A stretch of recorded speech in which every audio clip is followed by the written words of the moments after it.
تو رو خدا ببین ارث مادر ما رو بالا کشیدن، چه اشکالی هم میکنه. اوه چه حلالزاده است. سلام زنده ای. سلام پسر گلم، هاواری چطوره؟ خوبم. دایی خوبه؟ آنکلم خوبه، اینجاست. هانی سلام کن. سلام دایی جان. سلام دایی. هرچی مادرتو گرفتیم جواب نداد، گفتیم به تو زنگ بزنیم. حتما دستش بند بوده. چه خبر زنده ای؟ عالیه پسرم، همه چی عالی. جات خالی، اومدیم رستوران سیب دبی. نمیدونی چقدر درجه یکن. غذای اینجا آدمو دیوونه میکنه. باورم نمیشه غذا ایرانی که حتی تو کف تهرون هم پیدا نمیشه اینجا پیدا میشه. بعد درجه یکو ببین. خب تماشا کن زنده ای جان. حالا بازم براتون عکس و فیلم میگیرم میفرستم.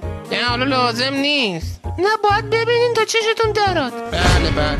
دایی یه بار دیگه دقت کن، از شمال ایران تا جنوب ایران هر غذایی فکر کنی درجه یکشو دارن. بعدش هم میخوایم بریم چتسکی. سیا جان من خیلی مزاحمت نمیشم پسر گلم، فقط گفتم یکم خارج رو از نزدیک ببینیم، چون شما که بعید میدونم پاتون به اینجور جا باز شه. بله ممنون. خداحافظ.